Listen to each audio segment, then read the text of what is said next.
a ingratidão dos filhos e os laços de família. A ingratidão é um dos frutos mais imediatos do egoísmo e revolta sempre aos corações virtuosos.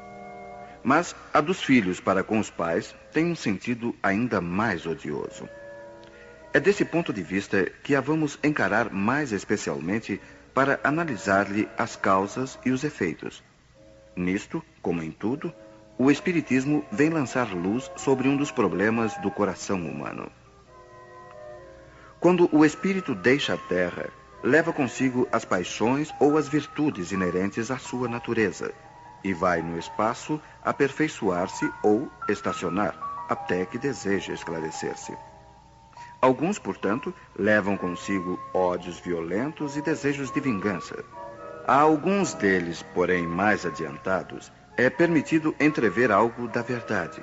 Reconhecem os funestos efeitos de suas paixões e tomam então boas resoluções. Compreendem que para se dirigirem a Deus só existe uma senha: caridade. Mas não há caridade sem esquecimento das ofensas e das injúrias. Não há caridade com ódio no coração e sem perdão.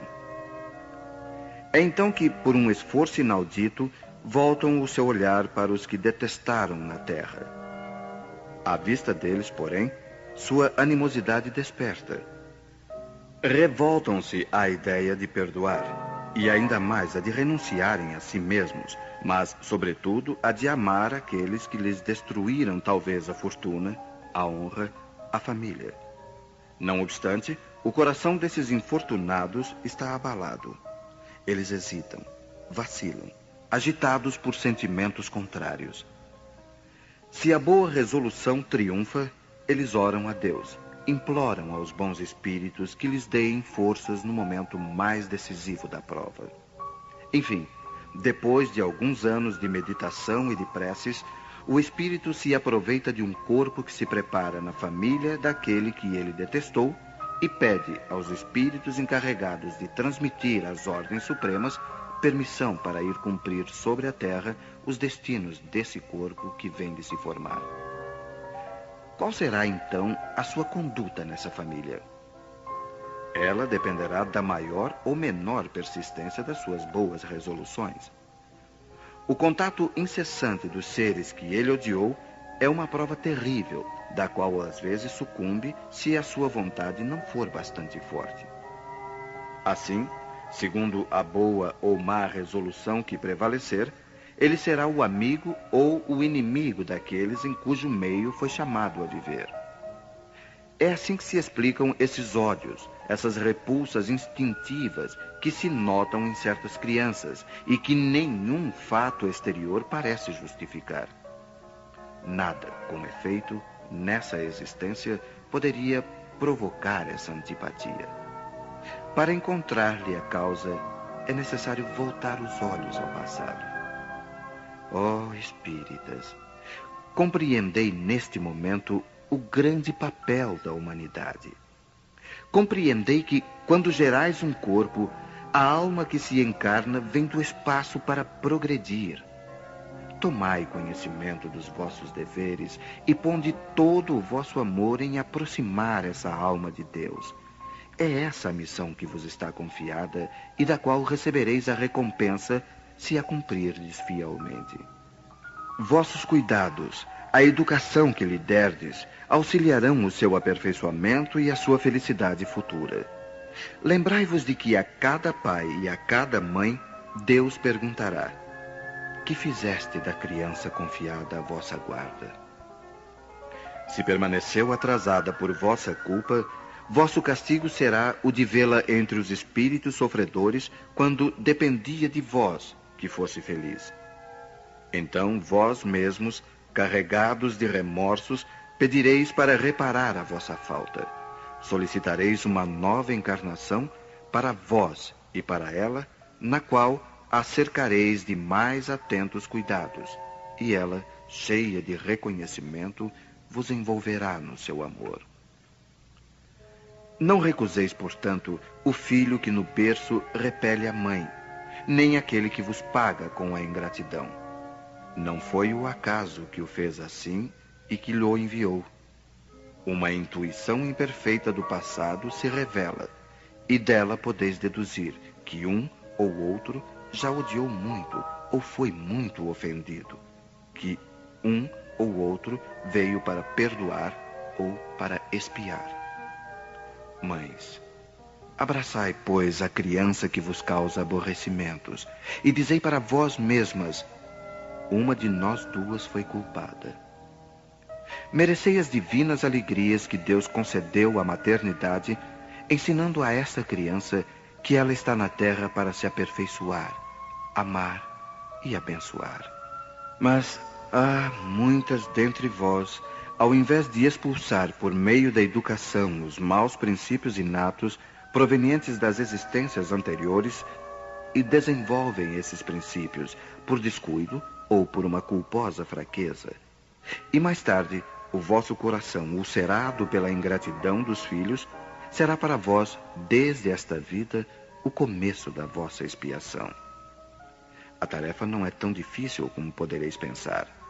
Não exige o saber do mundo. O ignorante e o sábio podem cumpri-la, e o Espiritismo vem facilitá-la ao revelar a causa das imperfeições do coração humano. Desde o berço, a criança manifesta os instintos bons ou maus que traz de sua existência anterior. É necessário aplicar-se em estudá-los. Todos os males têm sua origem no egoísmo e no orgulho. Espreitai, pois, os menores sinais que revelam os germens desses vícios, e cai-vos a combatê-los, sem esperar que eles lancem raízes profundas.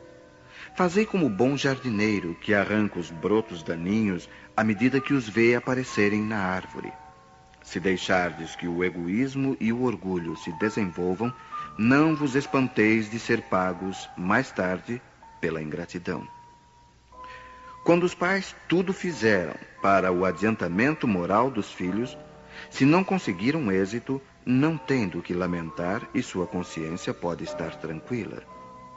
Quanto à amargura muito natural que experimentam pelo insucesso dos seus esforços, Deus reserva-lhes uma grande, imensa consolação pela certeza de que é apenas um atraso momentâneo e que lhe será dado acabar em outra existência a obra então começada, e que um dia o filho ingrato os recompensará com o seu amor.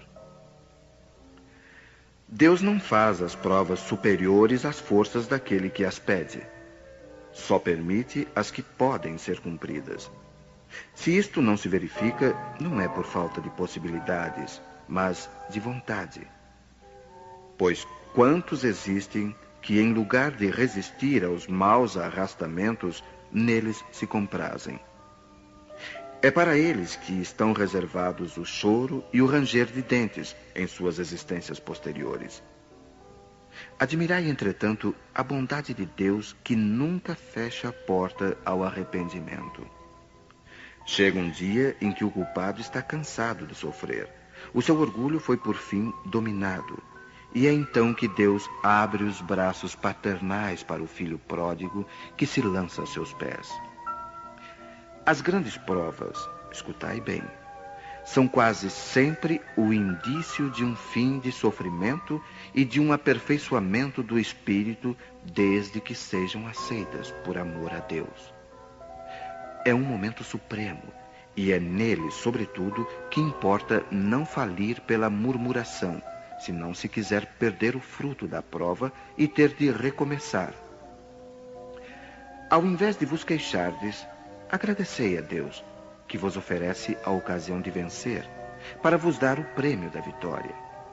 Então, quando saído do turbilhão do mundo terreno, entrardes no mundo dos espíritos, sereis ali aclamado como o soldado que saiu vitorioso do centro da refrega.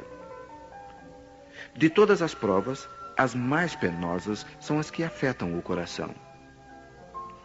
Aquele que suporta com coragem a miséria das privações materiais sucumbe ao peso das amarguras domésticas, esmagado pela ingratidão dos seus.